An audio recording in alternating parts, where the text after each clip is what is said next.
Hello welcome back to the new reaction video. और अभी जिस वीडियो के ऊपर हम लोग रिएक्ट करने वाले हैं उस वीडियो का टाइटल है IIT hub race in Indian cities.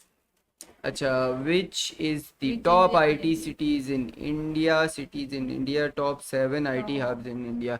अच्छा, इंडिया के, अब देखिए इंडिया का मुकाबला सिर्फ इंडिया के अपने सिटीज़ के अपने साथ ही हो सकता है ही क्योंकि इस टाइम पे आईटी में इंडिया बहुत बहुत फास्ट ग्रो कर रहा है।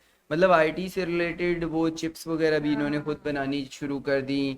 और उसके अलावा आईटी, हाँ, बल्कि अब तो भाई आईफोन्स भी मेड इन इंडिया आया करेंगे।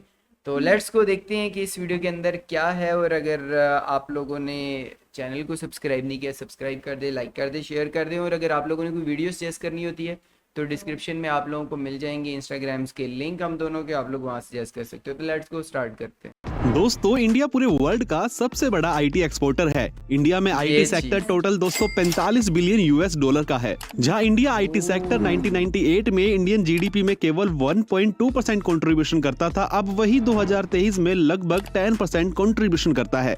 इंडिया जो भी माल और सीरियसली सर्विसेज दूसरे देश में एक्सपोर्ट करता है ना, 1998 तक आईटी सेक्टर का उसमें केवल 4% था, जो 2023 में बढ़ के 25% हो गया। और ये ग्रोथ जो है ना, डे बाय डे बढ़ती जा रही है। आज इंडियन सिटीज के बीच एक होड़ लगी हुई है आईटी सेक्टर में इन्वेस्टमेंट अट्रैक्ट करने के लिए। इस वीडियो में हम आपको डेटा के बेस पर इंडिया की बेस्ट 7 सिटीज बताएंगे, लेकिन उससे पहले अगर आपने हमारे चैनल को अभी तक सब्सक्राइब नहीं किया है तो प्लीज हमारे चैनल को सब्सक्राइब कर लीजिए। लेकिन सिटी से पहले आपको हम स्टेट वाइज लिस्ट बताएंगे जो सबसे ज्यादा रिवेन्यू जनरेट करते हैं आईटी में। नंबर 4 पर है तमिलनाडु, जिसकी IT export around 22 billion dollar है। नंबर 3 पर है तेलंगाना, जिसकी IT export around 32 billion dollar है। नंबर 2 पर है महाराष्ट्र, जिसकी IT export around 33 billion dollar है। और नंबर 1 पर है कर्नाटका, जिसकी IT export around 53 billion dollar है। दोस्तों, अब बात करते हैं सिटीज की। इंडियन सिटीज के बीच आईटी ग्रोथ की रेस में नंबर 7 पर है अहमदाबाद। दोस्तों, अहमदाबाद गुजरात का सबसे बड़ा शहर है और गुजरात की मेजर आईटी सिटी भी है। रिसेंट ईयर में अहमदाबाद में आईटी सेक्टर काफी तेजी से ग्रो हुआ है। गुजरात के अहमदाबाद में हमें IBM, TCS, इन्फोस्ट्रैक जैसी बड़ी कंपनियां देखने को मिलती है। अहमदाबाद का जो मेजर फोकस है ना, IBM के अब आके पीसी और लैपटॉप कम नज़र आते हैं। पहले IBM की हर चीज़ बहुत ज़्यादा वाफर मिकदार में हमारे कंट्रीज़ के अंदर भी नज़र आती थी। ई गवर्नमेंट, सॉफ्टवेयर डेवलपमेंट और डिजिटल मार्केटिंग जैसी चीजों पर ज्यादा है। और गवर्नमेंट लगातार यहाँ आईटी कंपनी को अट्रैक्ट करने के लिए नए नए इंसेंटिव और पॉलिसी लाते रहते हैं। नंबर 6 पर है नोएडा। दोस्तों, नोएडा उत्तर प्रदेश की सबसे मॉडर्न सिटी है और ये पूरा शहर है ना, दिल्ली NCR में पड़ता है। और नोएडा ना सिर्फ उत्तर प्रदेश बल्कि नॉर्थ इंडिया का उभरता हुआ मेजर आईटी हब है। नोएडा का वर्ल्ड क्लास इंफ्रास्ट्रक्चर अभी और काफी इन्वेस्टमेंट अट्रैक्ट कर रहा है। नोएडा ने बहुत कम समय में काफी डेवलपमेंट को देखा है। नोएडा में वर्ल्ड क्लास आईटी और सॉफ्टवेयर कंपनी है, जिसमें TCS, HCL technologies, Wipro, Infosys, adobe और माइक्रोसॉफ्ट जैसी बड़ी कंपनियां शामिल है। दोस्तों, आईटी सेक्टर ग्रोथ की रेस में 5th नंबर पे है गुरुग्राम, जिसको हम गुड़गांव के नाम से भी जानते हैं। दोस्तों, गुड़गांव हरियाणा राज्य की सिटी है जो नोएडा की तरह दिल्ली NCR में पड़ती है। दोस्तों, गुड़गांव के साइबर हब को आज कौन नहीं जानता। नॉर्थ इंडिया में आईटी से रिलेटेड लोगों ने कभी ना कभी गुड़गांव में जॉब जरूर की होगी। दोस्तों, गुड़गांव के पास वर्ल्ड क्लास इंफ्रास्ट्रक्चर है जो day by day rapidly increase होता जा रहा है। गुड़गांव घर है गूगल इंडिया के ऑफिस का। ना सिर्फ गूगल, गुड़गांव में 250 से ज्यादा सॉफ्टवेयर प्रोडक्ट कंपनीज है। साथ ही यहाँ TCS, Infosys, Wipro, HCL, tech Mahindra, IBM India जैसी बड़ी कंपनियां भी शामिल है।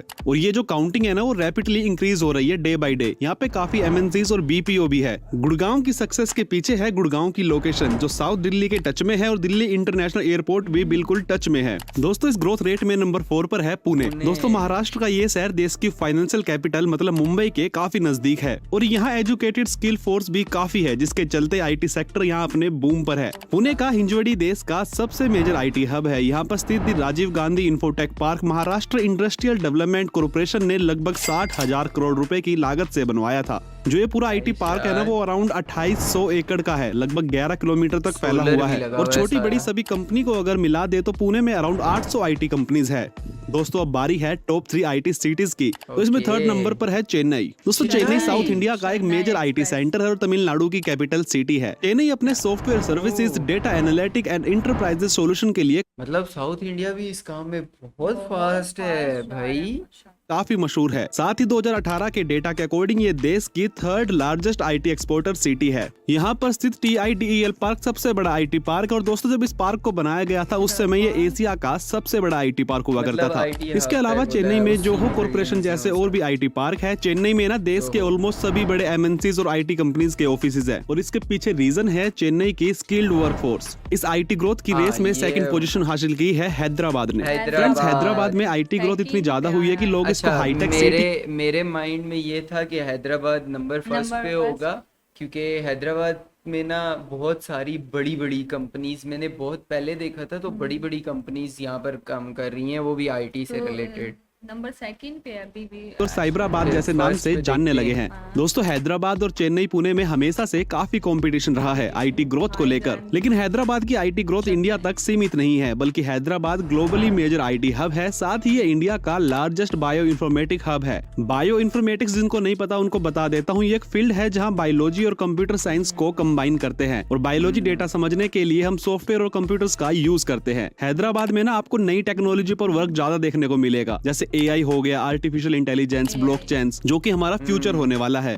और इस फ्यूचर बेस्ड टेक्नोलॉजी के बेस पर ही देश के सेकंड सबसे बड़े IT हब के रूप में हैदराबाद को जाना जाता है। अब अगर बात करें देश की नंबर 1 IT सिटी के बारे में, तो वो है बेंगलोर, जिसको हम सिलिकॉन वैली ऑफ इंडिया भी बोलते हैं। यहाँ हजारों की संख्या में IT कंपनीज है और बेंगलोर ना सिर्फ इंडिया बल्कि वर्ल्ड में अपनी एक अलग पहचान रखता है। दोस्तों 2016 और 17 के डेटा के अकॉर्डिंग बेंगलोर अकेले ही इंडिया का 38% ऑफ टोटल IT एक्सपोर्ट करता है और 2017 के अकॉर्डिंग जिसकी कीमत 45 बिलियन US डॉलर थी। बेंगलोर डायरेक्टली 10 लाख लोगों के लिए जॉब क्रिएट करता है इंडिया में और बात इनडायरेक्टली करें तो 30 लाख से ज्यादा जॉब क्रिएट करता है अकेला बेंगलोर। दोस्तों बेंगलोर को स्टार्टअप कैपिटल ऑफ इंडिया भी कहते हैं, क्योंकि बेंगलोर अकेले ही पूरे देश में 44% of all Indian unicorn startups का घर है और विप्रो का सबसे बड़ा हेडक्वार्टर भी बेंगलोर में है। गूगल इंडिया, इन्फोसिस, फ्लिपकार्ट, मिंत्रा जैसी बड़ी कंपनियों के ऑफिस भी आपको बेंगलोर में देखने को मिलेंगे। दोस्तों आपको क्या लगता है आने वाले 5 साल में कौन सी सिटी किस सिटी को ओवरटेक कर सकती है? मुझे कमेंट बॉक्स में बताना बिल्कुल ना भूले। और मैं पर्सनली बताऊं तो मुझे गुड़गांव और नोएडा से काफी मैं उम्मीद है यही कि वो अपनी बोलने जगह वाला टॉप 5 में जल्द बना सकते हैं, क्योंकि दोनों एकदम नई सिटी है और काफी रैपिडली ग्रो कर रही है। तो दोस्तों आपको ये वीडियो कैसी लगी प्लीज कमेंट करके मुझे वो भी यार वीडियो तो काफी इंटरेस्टिंग थी। अच्छा, ये बंदे ने लास्ट में खुद भी अपना अपना ओपिनियन बता दिया। अगर वो अपना ओपिनियन ना बताता तो मेरे माइंड में भी यही था गुड़गांव, क्योंकि मैंने जब लास्ट टाइम भी यहाँ इसकी पूरे सिटी का टूर वीडियो देखी थी, तो उसमें भी ना मुझे देख के यही लग रहा था कि आने वाले टाइम में ये वाला सिटी जितना रैपिडली ग्रो कर रहा है, तो उस हिसाब से ये ही ज़्यादा फास्ट ग्रो मतलब ग्रोइंग सिटी होगा। और लाइक मुझे इस तरह लगता था कि मुंबई जितना तो नहीं कर सकता, मतलब उतनी बड़ी चीज़ बनाना और उतना बड़ा इस तरीके से डेवलप होना, उसमें तो टाइम लगेगा, बट ये उसके मुकाबले तक का चला जाएगा, ये इतना हो जाएगा। तो बट आप लोग का क्या ओपिनियन है, आप लोगों को क्या लगता है? और अगर वीडियो पसंद आई है तो please guys like and share and comment करके ज़रूर बताना है। हम लोग मिलते हैं एक और वीडियो के साथ, तब तक के लिए अल्लाह हाफिज। Bye bye.